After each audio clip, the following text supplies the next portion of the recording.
Iron sharpening iron, hit a spark when we speak. Stronger together, yeah, we building each week. Each one reach one, now the whole world know. Big Jack story time, walk talks, let's go. All right, welcome to the Iron Sharpening Iron Show. I'm your man, Big Jack. This is where we prove we are stronger together. If each one would reach one, we can all grow and glow. Got my man Walt Talks with me. What's up, my brother? Oh man, what's happening, Big Jack? How you doing, sir? Oh man, look, I'm loving life, loving life. You know, I always like when we get to come out on the show and hang out with all the guests that we ever had. But the last Sunday of the month normally is one of my favorites because we get to put a panel of people up on the stage for the Gentleman's Journal. Yeah. So that's what we're rocking today, the Gentleman's Journal, man. So that's it, man. We ought to solve all the world's problems and have all the answers by the end of the day. I don't know if we're going to be able to cross all the world's problems, but we're going to hit a couple of them today. So what you do today? What was your day like today? Oh, man, picked my wife up from the airport, caught the end of the golf tournament, did absolutely nothing other than that, and I was like 30 minutes late doing nothing. So I had a pretty easy day. Pretty easy day, man. You know, didn't watch the Olympics. I see the U.S. won hockey, right? Yes, I did watch that today. It was U.S. versus Canada for the gold medal. Yeah, okay, that's pretty big. And, and it actually went into overtime, so it was a really good match. Okay, I'm sorry I missed it. Yeah, it was funny because I seen a commercial, and this is something we thought I did, but it was saying for 2 weeks because the Olympics end today, the winter ends today. And it said for 2 weeks, we're all one. We're all one, you know. So the whole country comes together. And just to watch the people from all over the place rooting and cheering for U.S. over Canada, blah, blah, blah, and vice versa. It was good. But it was a good match. A couple of people lost some teeth and some chips in this. You could tell they out there really working. And one of the things that I heard, though, was good from an announcer. He was saying he never seen hockey that fast before. Because you got to think, you're looking at an all-star team on the ice from the United States because they let the pros play. So you're looking at an all-star team out there where even in a hockey all-stars, you're looking at two divisions or two conferences playing half and half, and they ain't going to give it all because they got a job to go to the next day. But on that ice for the Olympics, they were out there hustling, man. They was moving around fast.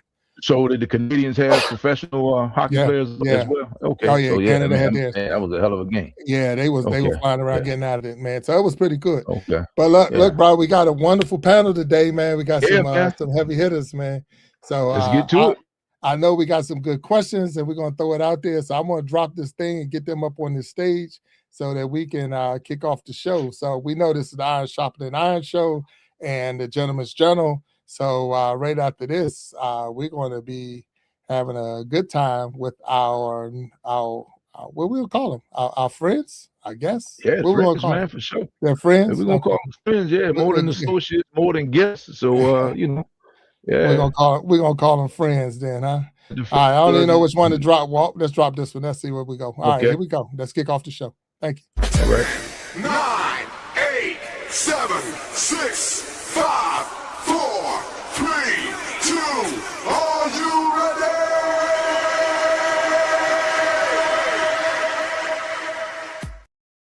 Boom, there we are. All right. I got my man. Action. Yeah, we got action. There we go. We got Roy up on the stage. We got Doug Rome. We got Lou.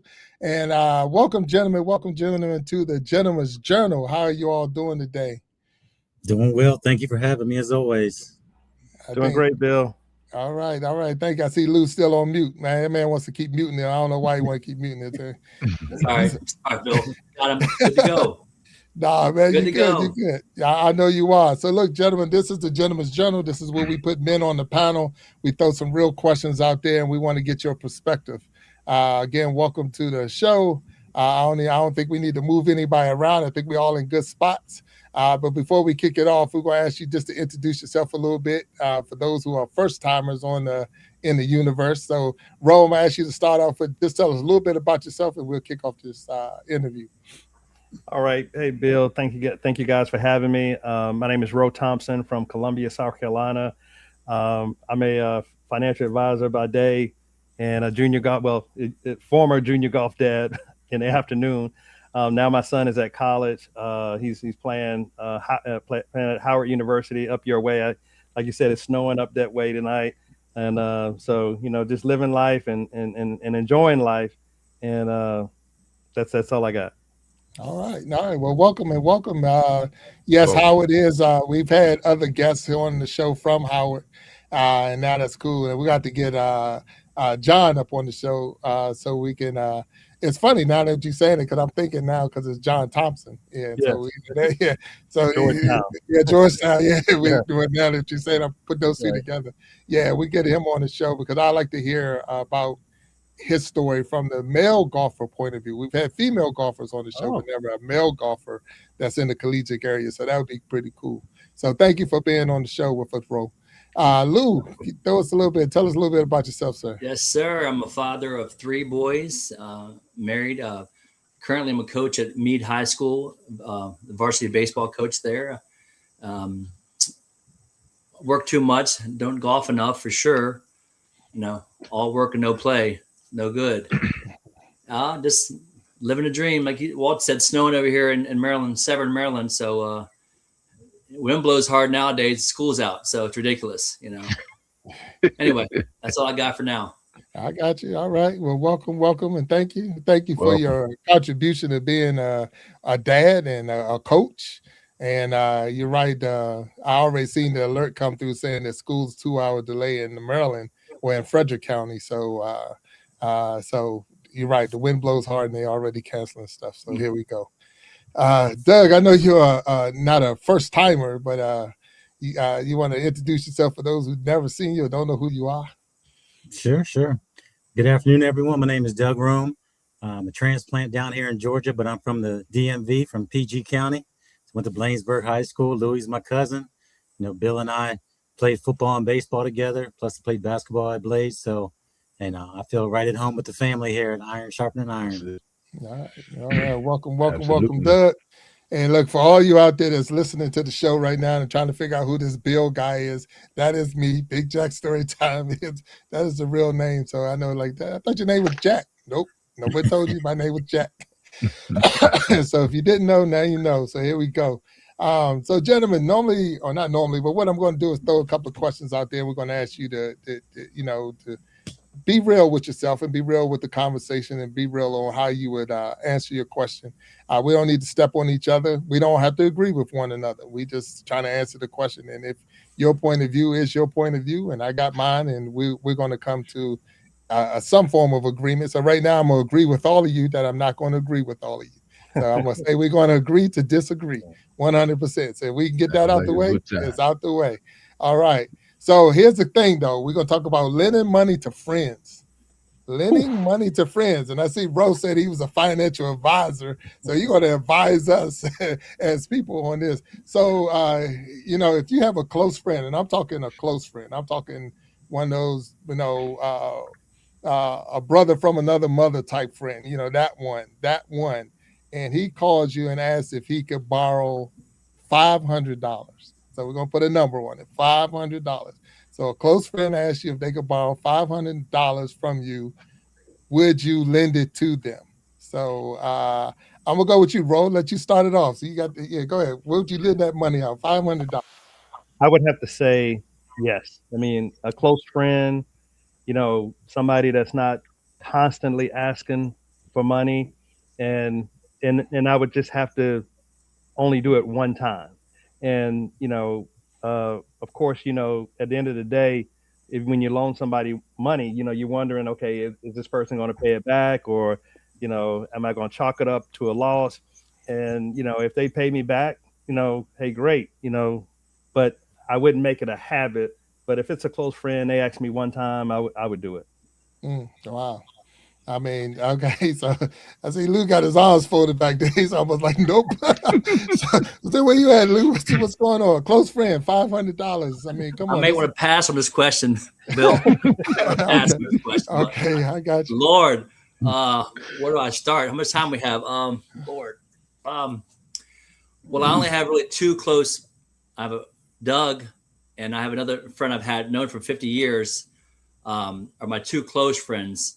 I have other friends, acquaintances. So I'm going to have to say I've learned my lesson early on. I'm older now, so a little wiser. So I I've gotten burned plenty of times. But for me, it's a principle that you loan somebody money, whether it's $1 or $10 or 500, as your question had asked, because now you got to beg for your money back, and it causes hard feelings. But what's that 500 going to do for you? Unless you need a rent money or you need something, it's important, it's emergency. Probably yes to Doug and my friend Tom. But other than that, it's probably a hard pass no for me, because, hey, I'm going to beg for my own money back. And then now friends have cut ties with you now. And all of a sudden there's animosity. So, I grew up gambling all the time. I hustled for my money all the time, buying my shoes, jackets, hustling. So for me, money was gambled away and loaned. Hey, let me 20, let me 30. Before you know it, it's so I've changed my mind on that now. So it's probably a hard no for me now, because I work 12 hours a day. So no for me. I got you. All right. So no, I got you. No, and look, and there's nothing wrong with having a no. I mean, right there, it's a I no. feel bad. I mean, and you don't know what the reason is, but at the same time, it's your money. Right. I'm gonna shoot it to Doug. If I even throw my opinion out there, what you got, Doug? $500. Who's got $500? I don't. I'm glad, the people I golf with, who are probably my closest friends aside from Louis, I'm the one that's got the least amount of income of all of them. So I don't have to worry about me giving them any money whatsoever, unless I'm paying for their tea time or something like that. But, we had this discussion the other day at work. Sometimes people say, hey, where are you going for lunch? Can you pick this up for me? And I'll get you later or something like that. And you like Lou said, you learn your lesson over time. Sometimes people will let next pay period become the next pay period after that. And you are, hey, what about the money? 15th's coming up. You're going to give me on that $20 you owe me or something like that. So it's almost like nowadays, if you do something, you really shouldn't expect it back. And I'm talking smaller amounts of money. If you're going to loan it to someone, it's really just giving them a gift, because, more than likely, you're not going to see it in a timely manner. Right. All right. Yeah. Wow. Hey, Walter, let's see if you got something for me on this one or no. So my father told me when I was a kid, man, if you need it back, don't loan it. Just give it to him, because you'll get your heart broken. And so manage your expectations when it comes to that. Now, at this point in my life, I pretty much trimmed the fat, so to speak, out of my life as far as friends and money. But somebody came to me that's a friend, that, first of all, it has to be a friend to have that much heart to come to me like that. Right. Like Rose said, this is not a usual occurrence. And let's be honest, if we're really being honest with ourselves, there's some judgment in there, right? It's like, hey man, you got a guy that's bragging about not working overtime, and he's got everything he wants, and then all of a sudden it's like, yeah, man, I need to borrow X, Y, and Z, but you're sitting there working overtime or doing whatever and pinching pennies. I don't have it, man. I'm not going to do it, because I know how that's going to make me. I know how I'm going to look at that. So to avoid going down that rabbit hole, I wouldn't do it in that case. But, sometimes it's worth the 500 to know who your friends are and who you need to get rid of. And sometimes, I'm not giving you $500 to stay. I'm giving you $500 to leave. So, but for the most part, if I got it, you can get it. I'm not expecting to get it back. And if you give it back, that's a blessing. May even be here next time you come back, but all of those things at this age, we've all experienced. We've all been burned, and to be honest with you, I'm sure we all have been on both sides of that equation. I mean, so I remember borrowing money from my father when I was a kid, and he wrote it down in his little composition book, and I had to pay him back every dime. When I paid him back the last dollar, he gave it back to me. And then a year later, I borrowed money again, and I paid him back, and I never seen it again. So, I mean, that's what it is, man. So, all of those lessons I learned when I was about 16, 17, 18 years old. So that's where I am. And now I love to say this one. I'm retired, man. I'm on a fixed income, so I don't have. So that's your go-to now, right? A fixed income. Man, I'm on a fixed income. I don't really have it, so that's what it is. Yeah. So I'm a believer, and I appreciate you all for your answers on that. But I'm a believer in never borrow more than you're willing to lose. Right. Meaning that if I walked out the house and that fell out my wallet, out my pocket or whatever, I'm not going to be running around chasing it. I'm like, oh well. So for a lot of people, they're short because I'd be looking for $5 that fell out my pocket. So you're gonna get hurt if you. So I'm just being with that. But I do recall loaning money to a person, and I had that mindset of not, more than I can lose type thing. So I gave the person what they asked for plus the amount that they asked for. Okay, listen to this. So he asked for $100. I gave him $200. Okay. And my idea with that, and y'all can tell me I'm crazy if you want to, is I gave you the money to pay me back. Right. Because you only asked for 100. I gave you the money to pay me back. Just pay me back. Yeah. And you know that person didn't? I'm like, come on, man, you blew it. There you go. I gave you the money to pay me back so that we wouldn't have these problems. And you didn't. You crossed the line. You blew it. I gave you the money to pay me back so we wouldn't have the problems that we're talking about right there. And that person didn't. So that hurt my heart really bad. It really did. I think my worst experience, man, was somebody asked me, and when they ran me down, and this is years ago, and this is probably kind of turned me into the direction that Louis went. They ran me down to get money and yada, yada, yada. I can meet you here. I can do this. I can do that. I can do the other. And then, when it's time to pay me back, oh man, I tried to catch you. And I'm like, man, Slim, you ran me down to get the money, but now you can't find me. So I learned that lesson early in life, and it wasn't any real money, but it was money to me, and it was and again, it's like Louis said, it's principle, man. It's all principle, because if I can't trust you for the small things, I can't trust you for the big things. Right. And I know with me, hey man, we've all had tough times, but when it comes to money, man, that's a tough one, especially, I guess. And let me ask you guys this: has anyone ever counted your pockets and told you, "Oh man, you got it"? like, oh man, why you pressing me for a raggedy $500? You got it.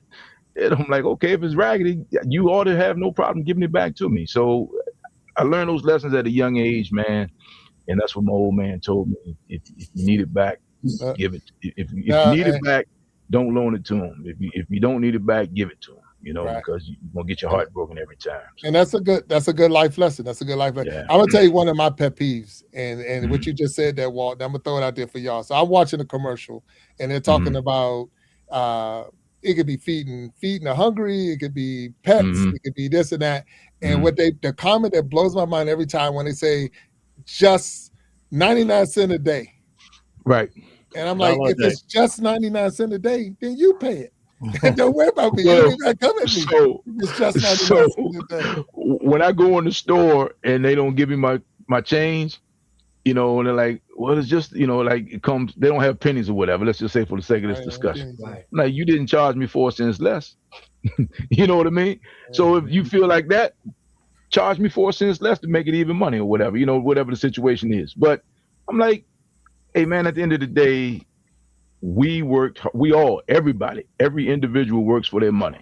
And at that point, man, it's like, cool. Now, that's not, I'd rather give you $500 and sit at the table with 4 or 5 guys and sit there and argue over a bill or who drank the soda and who had a beer and who had a gin and tonic. You know what I mean? So, yeah. So, I mean, we learn these lessons as you go. Like you said, you can't travel with everyone. You can't do money with everyone.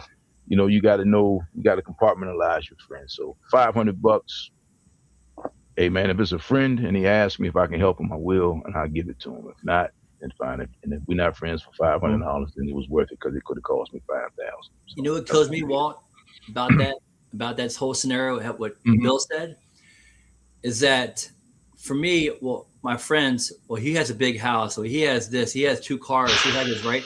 I ain't gonna pay him back. He don't need more money, more problems. But see, it's a principle. Like I go to Home Depot or Lowe's.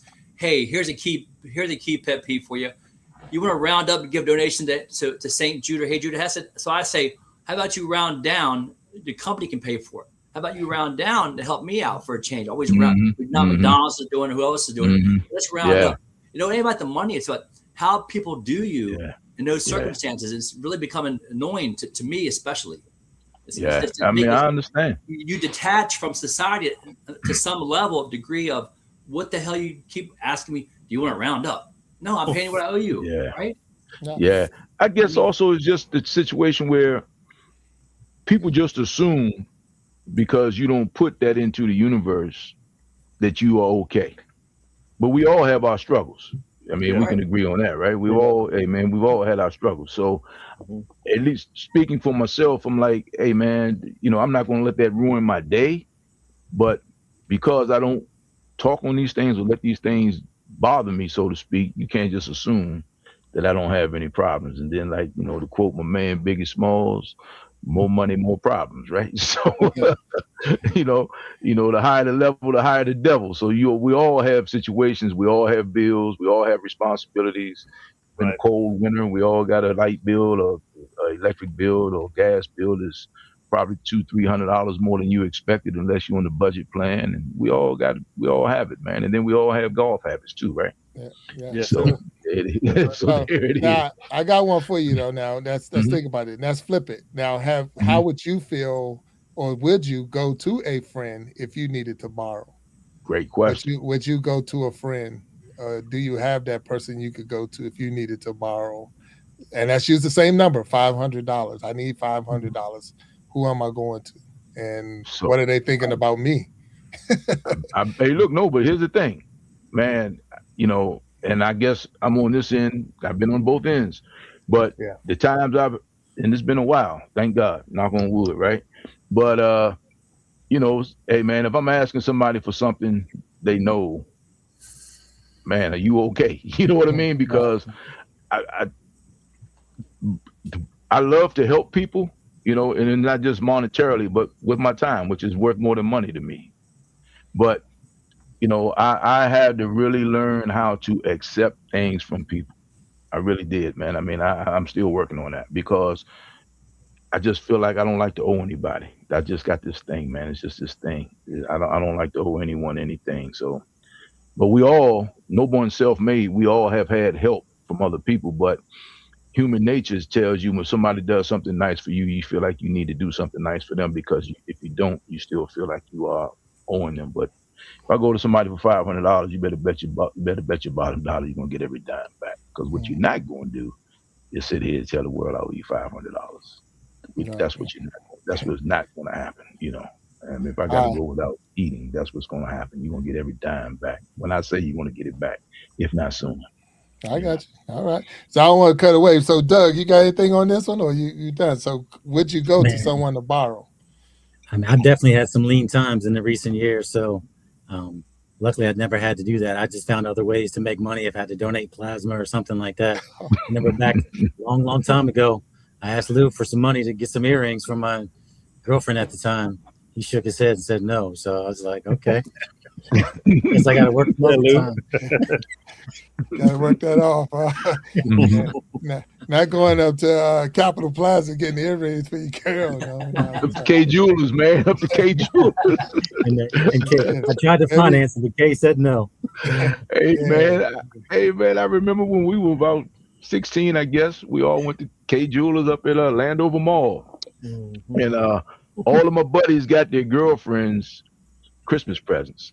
I bought my mother a watch. So we all got approved, you know, to put your stuff on the mimeograph machine and run your credit that way, right?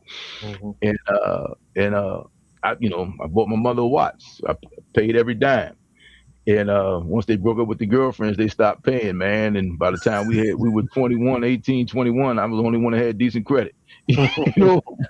So I just remember my father telling me, man, and my mother too, that, you know, a credit is better than cash. You know, a clean credit score will take you a lot farther. And then OPM, other people's money, right? So make other people's money work for you. But you gotta be, you know, your name is all you got. So so that's what it is. So, gentlemen, I'm gonna throw this out here because this came up in the chat. So, and look, I'm trying to tell you, Ro and Lou, y'all don't know, but you will know now. But this is a family show, so my mom is in the chat. So, and I don't even know if this one came up and she throwing it at me. So, I got to check it out. But she says, "What if I honestly forgot I owed you? Would you ask for it back?" So say that person forgot they owed you money. Would you go to that person and ask for it back? And then, Jack, if I owe you anything, I apologize. And I'll pay it back for sure. Right. You owe her your life, Slim. You owe her your life. I know. Yeah, but that is my mom, for those who don't know. And thank you for being here and supporting. So, guys, here we go. You forgot, or that person forgot that they owed you. Would you ask for it back? So you didn't forget that I borrowed it. You didn't forget to ask me for it, but you forgot that I gave it to you, and you forgot. That's how long it's been. Yeah. Well, like I mentioned at work, someone owes me a little bit of money, so I kept every 15th of the 1st, I keep saying a little text to say, hey, good afternoon. Oh, I got you. So, I mean, I'm not afraid to do it text wise. I don't want to put them out in shame in front of other people or anything like that. But like you said, I pretty much know I'm not going to get it back. And the worst thing, and I'm going to let you go, Walt, but the worst thing is when you see people buying stuff that owe you money. That part right there. You watching them, they out there flashing and owe you. Yeah. So man, go ahead, Walt. I'm sorry to cut you off. So, I'd probably say something in a joking manner, like, hey, man, can I borrow 500? And if that doesn't ring the bell, I'll just leave it alone. But again, that 500, I'm just, man, the way my brain works, I'm like, lesson learned. It's good. And I mean, I wouldn't be funny, acting funny towards them, but trust me, they won't have the same rights and privileges as people that in my circle have. That's just what it is. But if you come to me and tell me something's going on, I'm like, we good, man, don't worry about it. But that's it. And it cost me $500, that's fine. Because it's just decent. Go ahead. No, I just want to say one thing's for sure, two things for certain. They can't ask you for no more money. Oh no! That bridge. That's right. You still, they definitely burnt that bridge. Yeah, right. that was the thing. Right. And that was one of the big things with me with borrowing or loaning people or borrowing is I got to keep my credit good with you, because I know you're a good, you're a friend. I don't want to lose my friendship over, but I also don't want to owe you anything. Yeah. You know what I'm saying? If I need to come back or whatever for whatever. Now, here's a question for you all out there. I'm gonna throw it at you, Ro, and then Lou, you coming behind it. We talking about money, but what is that one thing they cannot borrow? Like, we're going off of Fridays. Can I borrow your car? Like, what? People won't borrow sugar. You don't borrow my car. So is there something, is there something that you wouldn't just lean? I don't care if it's a friend. You're not getting that. Oh man, that's a tough one. Because I don't have anybody that's trying to borrow a car or what else can they borrow besides car and money? Maybe golf clubs, right? Oh, maybe they can borrow my golf clubs for the day if they need them. Right. I'm okay with that. I got you. Wow. Okay. No, I'm good with that. I've never had anybody ask. Well, I guess they have. I've loaned them out. I've given out clubs before. Lou, you got anything on that one? I mean, maybe it's just me, but I have a two-part answer. Okay. They're not borrowing my time for sure. Oh, wow. All these dudes want to borrow my time and do this. I can't spread myself but too thin. But back to the Walt, and you had said, Bill, like no one ever that I know loaned money to will offer, hey, Lou, here's the $500 I borrowed from you last week. Said no one ever. They'll never say, oh, here's the $500. No, you gotta ask for the money. Like Doug said, on the 15th, on the 1st, hey, I've asked you 3 times already. What's happening? Or the rent's late. You're begging for it, and it's a principle. I have the money, but you're laying a foundation of just like Walt said, heartbreak. And to Rose's point, like the good thing is you loan the money, you ain't getting no more. Ain't no more you're getting. You beat me for this much. It ain't happening again. I learned my lesson. I'm the dumbass doing that now. Oh man, hey, look, am I the only one? I mean, because you guys are scratch golfers and I'm not, so I probably am the only one who has owed somebody for a skin or two and they didn't have change. They're like, oh man, don't worry about it. We get it next time. No. Yeah. You're going to get your money before you, because what you're not going to do when we show up next week is holler across the parking lot, hey, Walt, can I get that money you owe me? Well, that's it drives me nuts, man. me. What $2 at? Yeah, come on, man. And I got Lost the buddies, game. man. Hey, I Walt, have some buddies. Talk to me. that's why they have the Venmo tags And the now cash on app. your Oh, golf yeah. bag. Yeah, Yeah, Cash yeah, app. man. Solve Yeah, my all of buddies that. will come over to me. They'll come over to me, man, and take their ATM card and just swipe it down my arm, man. Like, Right. oh man, it's bad enough I lost $2 to you now on the daggone $2 Nassau. Now I gotta hear this for the next week, man. Okay, now that's a good one, Walt. Now, here's the thing: are you open, or are you? Let me see. If someone's borrowing money from you, and I don't want to keep hitting on the borrowing, but this is part of what we were talking about. Somebody's borrowing money from you. Do you have the right to ask them why? Can you ask them questions if they borrowing money from you, or should it just be they ask you loan? Do you get to ask them why you need it? Now, Ro, you're a financial advisor. Come on, now you got to. Yeah, I think, Bill, when people ask you for it, they tell you why they need it. I don't think that's something that you have to ask them, because number one, they probably already feeling bad because they have to come and ask you for the money. And then I think everybody wants a soft spot. So when you do ask when they do ask for the money, they're going to tell you why they need the money by such and such time or such and such date to make sure that, that thing gets paid. So I think they'll volunteer that. Okay. Yeah. Now I'm more thinking, and Walt, I'll let you go. I'm more thinking that, you telling me, but I'm thinking I'm giving you this $500, right? Mm-hmm. If you don't got it now, how are you going to have it That part next right month? there. Right. Yeah, How you going to have it that next part month? right So there. now my money is tied up into your foolishness. So do I get to ask why? What happened that you're in a position that you need the $500? And sometimes you might be putting too much on yourself, especially if I see you on social media hanging out on Friday nights at whatever. I know you played at whatever course in South Carolina that costs $150 a round, and you asking me for $500. I'm not paying for your vacation. Right? I got to pay for your vacation. I got to pay for your enjoyment. So am I wrong to ask? I remember my uncle, he might pop in me here. He made a comment: if you don't want me to ask any questions, then get out my pockets. Get out my pocket. If you don't want me to ask, then get out my pocket. Because if you went to a bank, they're gonna make you fill out a whole application while you want this money. Yeah. You just think you can come to me and ask for it and don't have to fill out anything. So maybe I'm wrong. So help me out in the chat if I'm wrong.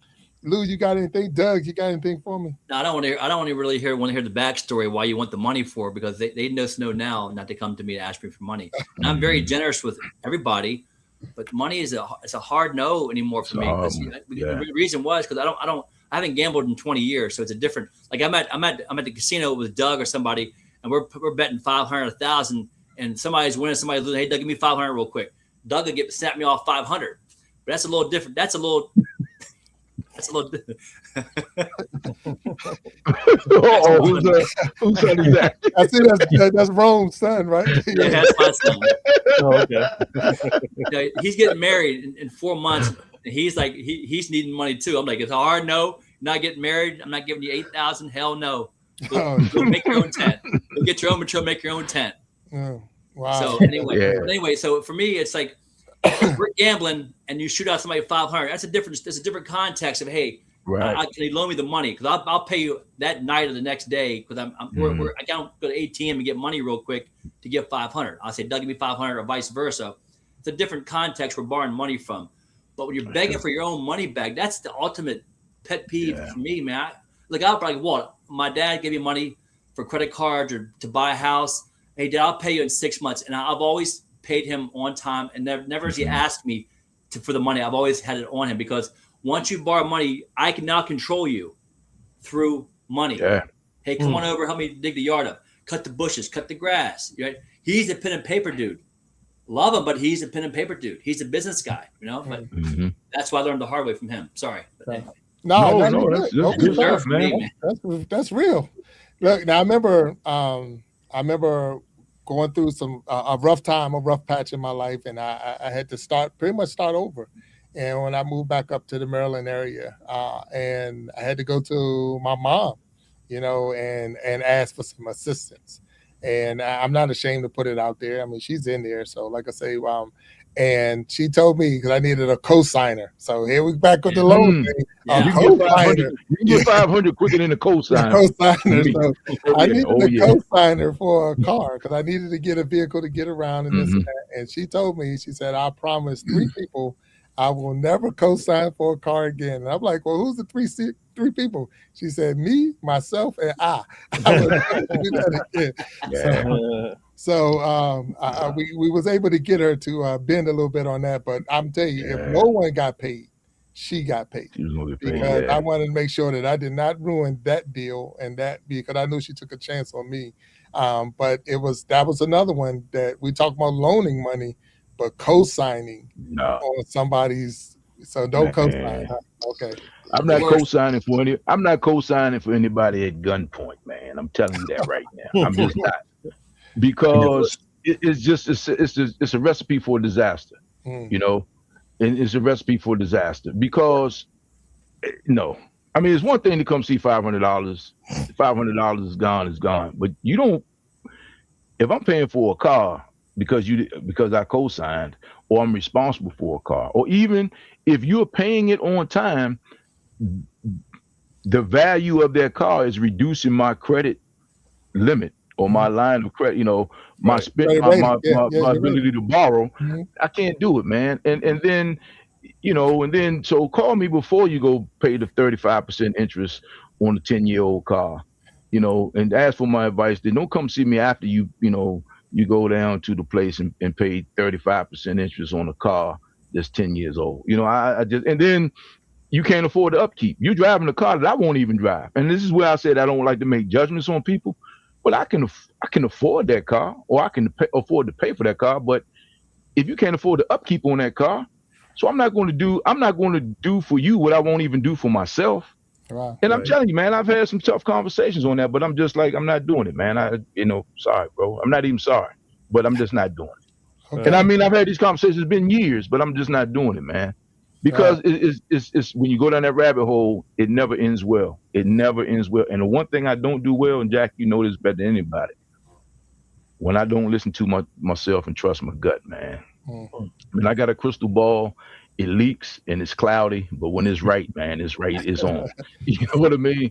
It's on. So I just So the cosign thing, that's a whole nother animal, man. And I'm not even going to ask anyone to cosign for me. That's the thing. I'm not even going to ask because I know the fact that you don't know what that means, you don't know how big of a favor that is, tells me that we can't have that conversation. And Ro, I see you. Am I right, Ro? Oh yeah, you dead on it. and I'm gonna tell you something my father told me when I was a kid, man. He said, if you can't afford it twice, if you can't afford to pay for it twice, you can't afford it. Like right now, I'd love to have a boat, but I know what comes with a boat, and I don't want a boat. And as far as letting people borrow something, Jack, my motorcycle. You can borrow my car maybe if you're stranded, got to get home A to B, but not my motorcycle. Can't borrow my motorcycle. I got you. I respect all your answers. I'm gonna change gears just a little bit because I know we hit that money. We hit that money pretty good. Only thing I didn't throw at you is the title loan places, which you actually take your stuff to a title loan if you was in that kind of jam. And put your name out there. So we won't even hit that on that one. But here go one for you though. This is the bro code or the moral code. So if your boy, so it could be family boy, did something wrong, cheated, lying, illegal behavior, are you obligated to cover for him?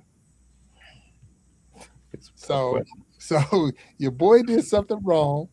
And he like, man, I need you to cover for me, man. I need you to say I was with you, bro. Are you obligated for your boy? Are you obligated to say, yeah, he was with me? Come on now. I would go with you, Doug. I see you biting on it, bro. Hey, I can say without a doubt, if I looked at the person to my left of me, back in the day, we were always taking the blame for each other, right? It's on the situation. We still had these discussions many, many times, right? I know what you're talking about. I know what you're talking about. So I say, so you feel with Lou being a family, real close friend and all that, you feel obligated to cover for. Oh, without a doubt. I mean, him and I can pretty much communicate without even talking. We can just do the eye signals and things like that when we have to stretch the truth a little bit or leave out some white or black areas or something like that and just stay in the gray. So most definitely. All right. Been there, done that, and will again. Oh wow. Okay. Well, look, that's cool. So look, I'm gonna go to Ro before I go to Lou. Let him think about his answer on that one. See if he can throw my man Doug under that bus. But Ro, what you got, man? Do you feel obligated to hook a brother up? Come on, man.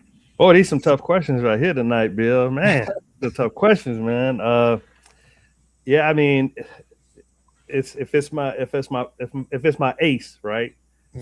I would try to look out for my ace, and try to get him out of trouble if I can, and hopefully it won't come back to me and say you said he was with, hopefully that won't come back on me. But I try to look out for my ace, make sure he don't get in any trouble. Oh wow. Okay. All right. Wow. So Rose said he would look out for his ace. And I won't loan you $500, but I'll lie to the police for you. That's a good friendship, bro. I'll perjure myself and implicate myself in the conspiracy. That's right. You can have $500, but I'll tell a lie or two for you. It's all right. What you think, Lou? What you got going on? I don't know what Doug's talking about, but I was raised Amish. So I have no idea what he's talking about. But as a bro code, we've done everything together to A to Z, and I would never tell anyone ever what we've done or what he's done ever, from early on to the end of my life. I'm going to the grave with this stuff that just, we're young and we're fearless, but as we get older, I guess the bro code doesn't really apply that much anymore until you're at a certain age, and then all of a sudden you're just stupid. You're just dumb for doing that and doing this and going down it like a slope skiing. I mean, you're 60 years old and 80 miles an hour is pretty dumb. So but it's like I'm going to the casino. Don't tell my wife I'm going to golfing. Don't tell my wife. So that kind of bro code exists in today. But yes, I would. He's See, we're brothers. And I what I just said. Yeah. We've all done it. I mean, at least I do it sometimes. But I mean, I don't. That's the guilt you feel as a husband, knowing somebody's working. You want to go golf for 6 hours or go to the casino. I'm a grown ass man. Why do I got to lie to my wife? And so I just tell her I'm doing this. But being a gambling addict, it's a little changes a little bit. So that's a different deal. Different animal, Yeah. And the thing is, and that is true, you feel, well, I gotta da-da-da, but that I don't say maybe it is or maybe it don't. You don't have a time that you had to actually tell a lie to help a person out. Now, if the person is doing dead wrong, I mean, just dead wrong. So Walt, I'm coming at you. So this man is I don't say messing around on his wife. Let's just throw that one out there. He's messing around and he's using you as the alibi. Nah, man, I was with Walt. So anybody who would dare use me as an alibi already knows. Don't come to me with this BS, man. Okay. So now, if somebody calls me, first of all, let's be clear about this. We were all kids at one time. When a woman asks you a question, you already know she knows the answer. She's just waiting to see if you're gonna lie. So my response, since I was a kid, and I've been punished a few times for this one, is, what have you heard? What have you heard? What are we really talking about here? What do and then, at some point, it's like, trust your gut. But I'm not going to sit here and feed into this because I take it as an insult. Now, for my friend, man, what the hell are you doing, man? I mean, and if it happens once, and it has happened before, and I got busted because he was sitting right there with her when I told the lie, I'm like, man, look, just handle your own business. Matter of fact, here's the thing. This is how I handled myself as a kid, because I came up during the 80s. You understand? When things were happening. Hey, look, man, my man, a guy named Kurt Bone, who's got a company called All Days. One of his one of my favorite quotes from him is, "The streets ain't made for everybody. That's why they make sidewalks." So I try to stay out the way. So I'm not even going to play pity pat, 1 foot in, 1 foot out with that. If you're going to do what you're going to do, hey man, I don't even need to know about it. I don't even want to know about it, because when the police come and ask me a question, I don't know. I honestly don't know. And that's just the way I've always handled myself. So I'm not one of them guys like, man, what you doing? What you up to? Hey, bro, you handle your business, man, because you put me in a bad position. And now she's never going to be mad at you again. She's going to be pissed off with me, because she's not going to have the guts to know this, the guts to admit that she made a bad decision on you.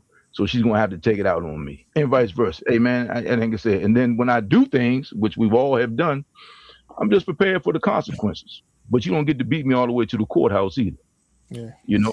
So I'm just kind of, when it comes to that kind of stuff, man, I'm just like, nah. And it's like, okay, if I ain't doing it, if I can't brag about it, I'm not doing it. Or if I'm not prepared to get caught. But I'm not gonna have anybody holding anything over my head. I guess that's the drives me nuts. I need to get a pen and write that down. Yeah, the streets ain't made for everybody. That's why they have sidewalks. I might have to give he said that all the time, man. But it's the truth, because you got to take everything that comes with your actions. Right. You know, and that's the thing for me, man. I'm just, and I mean, like I said, I'm 62 now, so I mean, I would like to think I've been this smart my whole life. Ain't even been close. But relatively speaking, I'm like, nah, man. If it don't feel right, you already know it's not right. And then when you get caught, it's like, man, what the hell was I thinking, man? You know, so I'm just like, nah, man, I'd be more disappointed in myself. But with my friends, any of my friends, they know better, man. They already tell you, oh, man, you know, I'm not going to snitch on nobody. I ain't sending nobody to jail. They always say, man, you know, wait till they put the flashlight on you before you start telling. But I'm not, I mean, like, you know, I ain't going to be the guy eating McDonald's, sending them to your house. But I'm just like, nah, man, just whatever you're doing, bro, keep it over there, man. Just keep it over there. Because I'm trying to stay out the way. I'm just So now, go ahead. No, I'm just saying. So when Lou and I joke about, you know, stuff that we did, it was definitely 35 years ago. Oh, I mean, I said that when we came on. But there's, you know, it depends on how big the book deal is, or if there's a movie script with it. Hey, look, when I saw you two together, I said, oh yeah, I already know this is going to be a good one, because I already know that these guys been cutting up for a long time. Like, we are keeping it PG. We are keeping it PG. Big Jack's father and I were friends, man. Big Jack's father and I were friends. I was like his little brother. And hey man, you know, he used to say, man, you got to be the dumbest guy I ever met in my life. I'd be like, hey man, he said, so you and my father used to say the same thing to me and my buddy. He said, so you two idiots put your heads together. This is the best plan y'all can come up with. That's it. You know, so I got those lessons as a kid, man, and it's always stuck with me, man. But I just So now I think with Lou and I, it depends on where we were. If I was at his house and something got broke, if I broke like one time I actually broke the basketball court because we were getting on top of a 50-gallon drum trying to dunk when we were like 2 weeks straight, and we broke the backboard. So I kind of I was like, I did it, Uncle Louis, because I know he was going to be mad and upset. Same thing if we were at my house and a lamp got broke, Louis would kind of say because you know it'd be less. If we were on neutral ground, right. Hey man, hey man, I got some. I talked to a buddy of mine the other day, and we just sit there and just laugh that we even still alive, man. I mean, do you remember the time? It's like, man, how are we still alive? I mean, like, I don't even know, man. So when I run into people I hadn't seen in a while, I'm always telling them, man, in spite of myself, I'm still here. Because Lord knows, man, I should have been done a long time ago, man. A long time ago. All right, so and I'm gonna throw something at you now. Now it's your kid who's asking you to cover for them against their parent or against the court system, or what? They've done something. They've done something wrong, and they need you to cover. Now it's your kid. I mean, we've already said our boy, you know, hey, da. Now your kid's coming to you. So, John's coming up saying, look, hey, you know, Dad, you know, hook me up, man. You know me. Yeah. I think, you know, when I think about this, I think about, I watch a lot of First 48. Boy. Oh man. Oh my gosh. You know, I think if it's I think it depends on how bad it is, and if it's dealing with the authorities, and I think when it comes to that, I think I'd have to go straight up. You gotta, because I'm gonna get in trouble for lying for them, so why both of us gonna get in trouble? That makes sense. So I think it depends on the severity of the situation. And I'll leave it at that. I think, like I say, when it's your kid, do you feel like maybe I failed to teach the lesson that this person is in this situation now, that I got to cover for them? I mean, I mean, I'm not saying that's what's going on. I'm just saying, is that something that go through your mind as a parent, covering for your kid? Like, better than I taught you better than this. Why why I got to even go through this? But go ahead. That's a great question, because you also got to ask yourself, okay, where I stand on this, and then you still basically gave me the middle finger, and now you want me to, because I'm gonna tell you, man, my parents told me when I was a kid, if you go to jail, I'm not coming to get you, and I just always believed them. I just always believed them, man. So I'm not going to implicate myself in the crime by becoming an accessory after the fact, right? Right. I'm gonna make sure you get a good lawyer.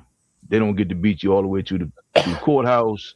I'm gonna make sure we get straight. But at some point, man, I just feel that we keep enabling people to their point, because you got the signs. The signs are usually there early on. Like, I think about my friends, right? And then it's like, oh man, I can't believe. I'm like, how did you not believe that this was going to happen? Because every time you got caught, somebody took the heat for you, somebody covered for you, somebody lied for you, somebody enabled you. So now here we are. So again, I'm talking from a 62-year-old man's position, right?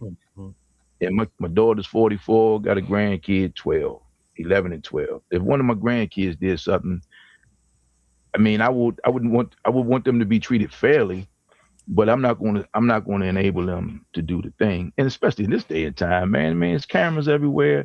Again, a thorough investigator, by the time they come talk to you, they already know the answers. I've been an investigator. By the time they ask you the question, they already know the answers. Right. And once you implicate yourself, I mean, it's a wrap. So now you just lie for nothing. I remember having investigations when I was at work, going to talk to people, and the person that did the crime, that did the offense, not a crime, but offense in the department, they had already confessed to it. We're just trying to fill in the blanks. I come to tell you that you're not under investigation, and then you start lying for no reason. Stop. Stop, man. Just stop. Because just stop. I'm not here to play gotcha. We're just trying to figure it out. And then sometimes we lie about stuff we don't even have to lie about. But I just don't like people having something on me. So my answer has always been, hey man, if you're an investigator, go investigate. I don't have to throw you under the bus. You're an investigator, go investigate. But what you're not going to do is come to me with this BS. That's what we're not doing. We're not doing that. And I mean, because you cannot, most people lie by omitting a material fact, right? You can't come to an innocent man or innocent person and treat them like they just committed the crime. Because when they come to you with that, you that's not going to sit well with you. And the fact that person put you in that position is going to piss you off even more. Yeah, I got you. No, that's good stuff. So now I know Lou made a comment, and I'm gonna just use on this, and we got a little bit of time left, where he was saying that he's going to take this thing to the end. He's never going to let loose. And we know this was 30-something years ago, whatever. But some things don't have a statute of limitation on them. So would you do the time for the friend? Would you do the time for a friend? Like I ain't snitching. Yeah. I'll do the time. So I'll say this real quick first about the son. I have a 33-year-old, a 26-year-old, and a 17-year-old. Wow. And for me, I aspire to be like them. Integrity, loyalty, and they're faithful, all the things I want to be. And I can't sometimes be that way. And I'm forever guilty and ungrateful. It's hard. So I aspire to be like them. So I'm Mufasa when it comes to my kids and family. I'm just nothing can do wrong. We're all like their fathers in our kids' eyes. But I truly have some blessed kids, and they're grateful for me, because as we get older, we become more useless to our kids and to people. And as you feel it mentally, it hits you like I'm older, I'm becoming useless to my kids. But my kids invite me to go to, like I said, skiing or trips or the beach. They invite me and my wife to go do things with them. And for me, you find your youth back. So for me, I want to say that about my kids because I wish I was like them and I'm not. But anyway, so for Doug, would I go to jail for Doug? No, but I would join him in jail for a brief time. But I wouldn't come visit. Did an heinous act. Then he, like Walt said, they have cameras and they'd find out what he did. But Doug and I grew up on a different side, on the same side of the tracks, and on different tracks. And like Walt said, there's streets and there's side. We grew up on the streets, not the sidewalks. The difference. So we have a lot of. Well, we all grew up differently, but there's a lot of trauma there as raised from 5 until now. That trauma is still there when you grow and you become older, but the trauma is still there and you still feel it. When a certain person walks in the room, like, oh no, that person's here, that person's there. It's family. When people have hurt you in the past when you're little and you grow up. So for me, I could never rat Doug out or turn him in for anything. That's it. That's just me. I know it's not morally right. But then again, I never went to a church to know what's good and what's wrong. But now I do. But for me, I went to church for a funeral or a wedding, never to go to church until I was married and then started going to church. So I'm still trying to find my way through that path. I'm taking a long way around that path, but I'll get there someday. It's not easy, man. We're guys, and it's hard to talk about deeper issues. But it is what it is. I'm being truthful. I couldn't turn Doug in. Gotcha. Oh, if I commit the crime with you, I mean, that's on me. I take the hit. I mean, I'm not the hey, Walt, we got you. Come on out, Jack. They got us. No, man, I'm on my way. I'm taking it. But I did this. See, my thing is just this. I robbed the joint. I did this. I did that. I did the other. I did not stab that guy. I shot him, kicked him in the head, and beat him half to death, but I did not stab him. So you can't accuse me of something I didn't do. And I mean, and to be honest with you, I know people who have copped to crimes just because, that's how the feds work. That's why they got such a high conviction rate, because they offer all this time. You cop to this thing, most of the times is what you didn't even do, but to them, they get to close the case. And to you, you just got 60 months and your life is done. So, and then lying to it, it's just like a lot, man. And unfortunately, I've been on the civilian side of this thing a lot to see how it goes. And I got a lot of friends and family, unfortunately, that's been on the business end of that. And I'm just saying, man, I just try to stay out the way, because at this age, where I stand. We're not riding down the street. If I ride, and I used to use this example in orientation all the time at work. We just sat in this room for an hour. You see me walking, I broke down on the street. Police are following me. You give me a ride. I have a gun. I put a gun under your seat. If I don't say that's my gun, that's your gun. You see what I mean? Now, are you a bad guy? Because I just put a gun under your seat and you're telling people that it's not yours, you're a bad guy? Does that make sense? If I'm your friend, I wouldn't put you in that situation. So I try to keep myself away from people that will put me in a situation. Now, trust me, I got some friends and we've made some dumb decisions. And there's times I should have been gone or dead, just like everybody else. No doubt, 100%. And I've spent the rest of my life trying to make sure I don't put myself in that position, in those positions. But if it's my kid, hey man, we're gonna stop the bleeding. We're gonna turn you in. We're gonna make sure you're safe. We're gonna get you a lawyer. We're gonna do all this. I got to put my house up there, whatever I got to do. But what I'm not going to do is sit here and burn the clothes, implicate myself, and make myself an accessory after the fact. Now we both in jail, like somebody said earlier. And now both of us need help. Now we both need help, and it's back just like loaning money. Now, when it's time for you to pay whatever you need to pay, can you count how many people can you count on? Right. No, So you got to put your mask on first and all that. Now you and Doug, that's a different conversation. Me and Jack, I've been knowing Jack since he was 8. He's been bullying me since he was a kid. And if Jack did something stupid, man, I know something stupid, something really had to happen, and I'd bomb him out later, Yeah. You know, then I get him out of jail and I make jokes about him tying his T-shirt around his waist, walking around the penitentiary. Man, just be careful. So, but I would get him out of jail. Yeah, I would look at me. Come on now. Look, check it out. I got one more thing to throw at y'all because this is tied to everything, and then we're gonna end this show out. And believe it or not, gentlemen, it's been an hour, so I appreciate y'all and all y'all conversation. But we know this happens a lot in the family, and I'm gonna say more on the African American side, but I'm not sure. And Doug and Lou, you can tell me on the non-African American side, so the Caucasian side of the tracks, as Lou said, and I know we come from similar areas and all. You have that family member who has been a little too friendly with the kids. And a lot of family don't want that out in the street. They don't want to hurt uncle whatever or whatever. But will we keep that a secret? Or would you turn that person in? So, and I mean, you know what, and too friendly, fondling, touching, abusing, molesting, all of those things that you could do to a kid.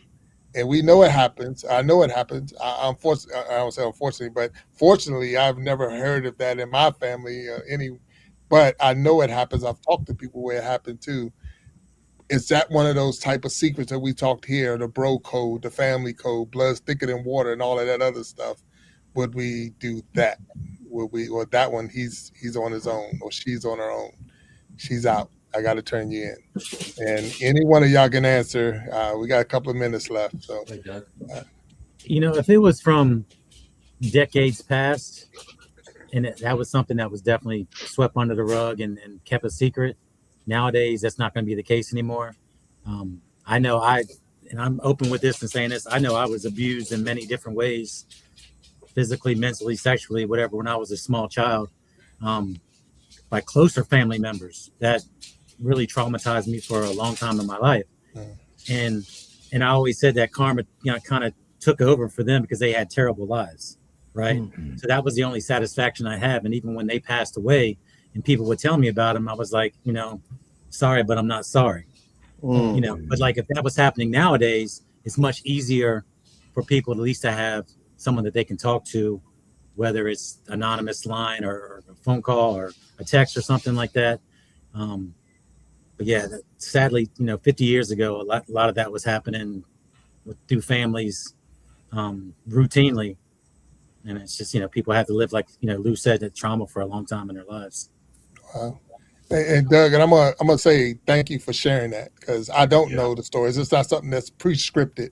So if anybody thinking you had that and you threw it out there, no, I'm just talking because it's real. It is real. Yeah. And as a man, I'm like, hey, how would we handle this? Because too many times we do sweep it under the rug. We act like it didn't happen. We want to make up every excuse in the world how good this person is or whatever.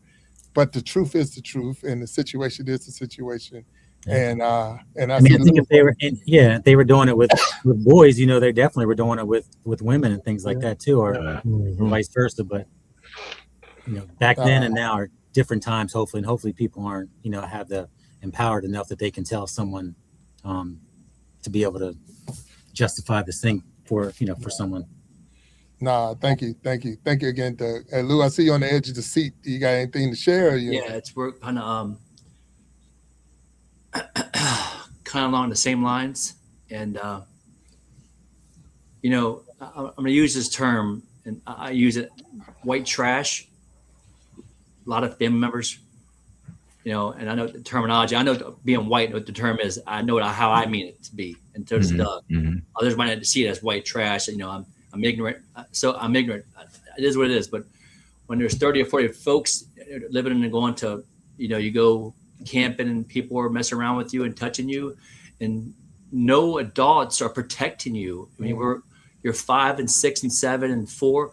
Where are the rest of the adults that should be protecting it? But like Doug said, it just gets swept underneath the rug, and no one's protecting you. They're watching porn on reels and on movie theater in their home. They're called stag films. You know, we've heard those before, right? Yeah. It's the new porn. So for me, getting that trauma, and now that I'm older, and like Doug said, those people have passed on, and I didn't go to the funerals either.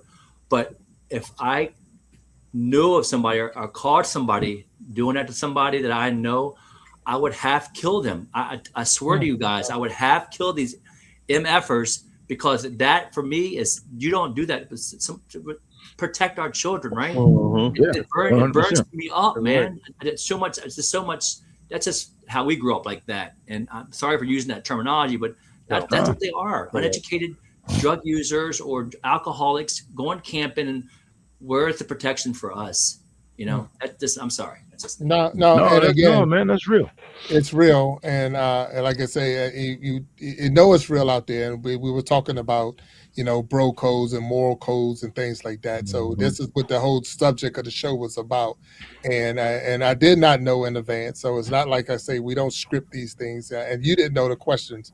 So these are questions I had set aside, and we went down the list, and I appreciate again you too, Lou, for sharing your story and some of your experiences, because someone out there, and that's what the Iron Sharpening Iron is all about, is going to be helped because of that. Like I say, what do we turn them in? Yes, we do.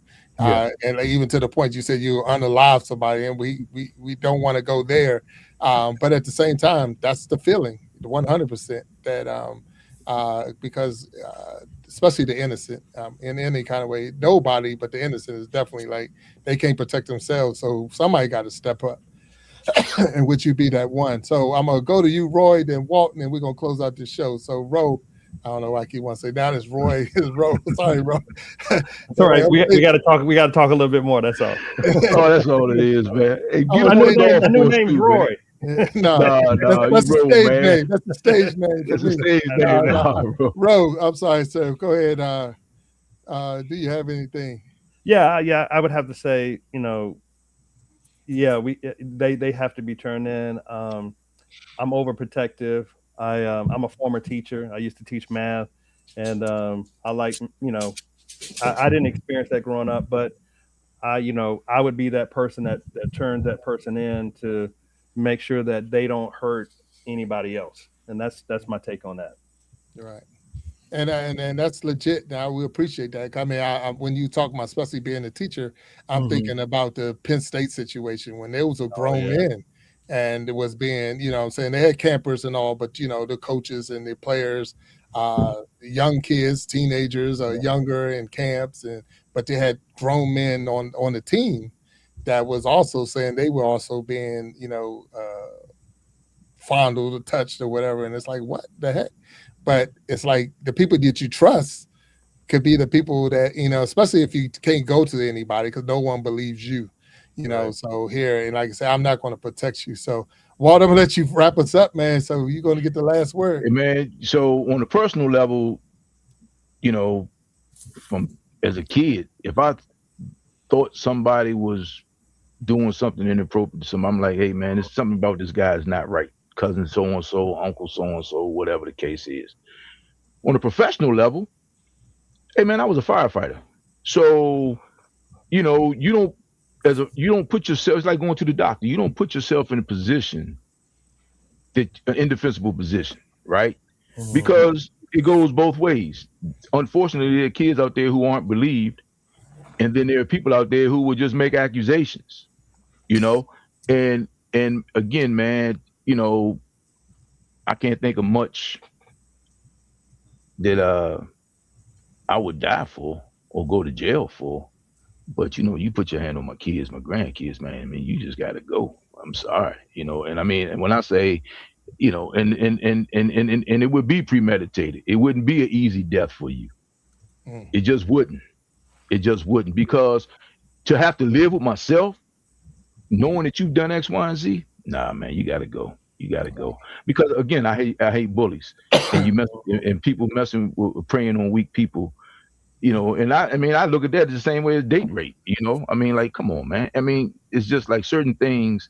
You just gotta stand on something, man. You just gotta stand on business. And the thing is, it's an easy answer.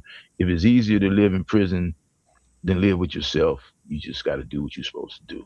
And the thing is, people who do those types of things, who prey on weak people, they do it knowing that you'll protect them, that you won't do anything. They're betting on that. So, and like I said, everybody can say what they would or wouldn't do. I would just like to think And I know from a personal level when I've seen it that something was inappropriate, or like if a kid, you know, you're not gonna let some grown kid sit on you. It's just stupid. Just I guess Michael Jordan just had an incident the other day. Oh, yeah. I didn't see it. I don't know what it was about. But I'm like, and the internet is undefeated, so I take it with a grain of salt because on the internet. But you can't. There's no way. But then I've worked with guys. I worked with a couple guys. One in particular who went to jail for 25 years for raping his kids. And this is how sick the world is. The first thing people said was his kids or his stepkids. Think about that. The world is so accustomed to this. They said his kids or his stepkids. No, his biological children. You know, and then he played one against the other. And I haven't talked to him since. I hope I never run into him. And I mean, you know, I just man, no. Oh hell no. No. I mean, he did 25 and he's home. Yeah. Yeah, he did 25 and he's home. Yeah. And I mean, I work with him every day for about 6 years. Yeah. Now, yeah.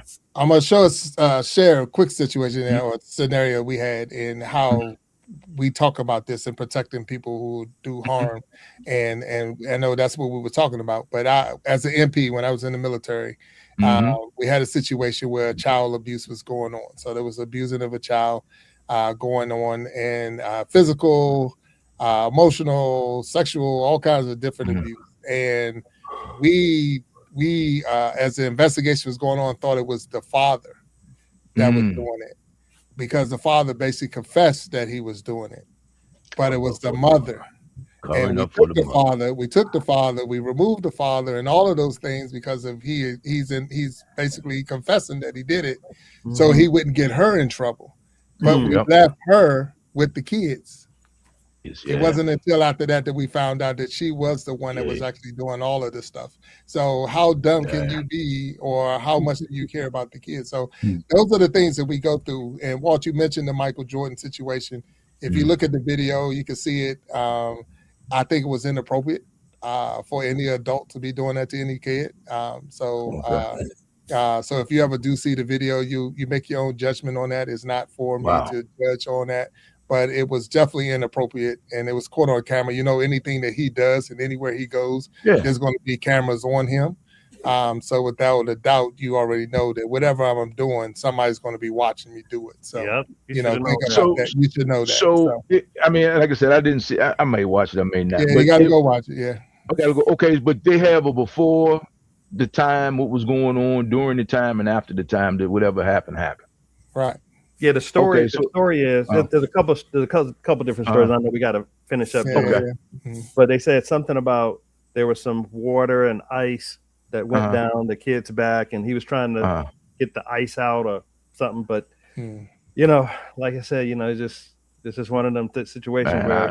And the thing is, and like I say, your actions could be as innocent as they were, as he say they were, but when it looks like their appearance. From anybody on the outside looking in, it's like that is inappropriate, and that's something that, like you say, you have to watch the whole thing and make your own judgment with that. But with that, gentlemen, I want to thank you 100% for being on the panel with me today. This was awesome. I really did enjoy you, Doug, you, Lou, you, Ro. I want to say that. Yeah, look, Ro, look. We had it's Roy, not Ro. It's Roy. Oh man! Hey, Roy, I wish you put a Y on that real quick, man. Right? I wish you change your name real quick. Hey, I got to throw this out here. Look, does Ro know Sharon Christian? Oh wow!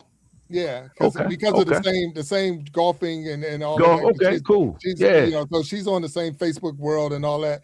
And I kill her name. Ro. And she like flipping tables on me when I had her on the show. Like, oh no, don't call me. I think if he wasn't a married man, I think he had a crush on her, man. I mean, like you just man, go ahead. No. His mother's the same name. His mother has the same name. Same name, but I would not call her by her name. But he won't call his mother by her name. Yeah, so he called, but then he'll say her name correctly. And then he'll get under pressure, man, and he'll just call her Sharon or something. And I'm just like, and you know how she is, bro. She'll put him up. She's like, I'm going to get you 3 o'clock. Me and you. Yeah, so that's pretty funny, man. Yeah. Yeah. But with all that Absolutely. being said, we want to thank each and every person that's been out there hanging with us today for the Gentleman's Journal. I want to thank my panel guests today. You've been awesome. I'm going to ask you all just to hang back with me for a little bit as we close this show out. Hey, continue to watch the Iron Sharpening Iron Universe. Continue to watch all the different shows that come under the umbrella. We thank you again. We ask you to tune in. When is our next show? Today is Sunday, so Wednesday, I think we'll be having the we'll see what we're going to have Wednesday. So tune in because it's going to be a good one. So tune in Wednesday. But good night to everybody. Have a safe weekend. And if you're in the area where it is snowing, be safe out there. And we'll talk to you later. But gentlemen, hang back. I'll talk to you in a minute. All right. Take care, fellas. All right. See y'all later.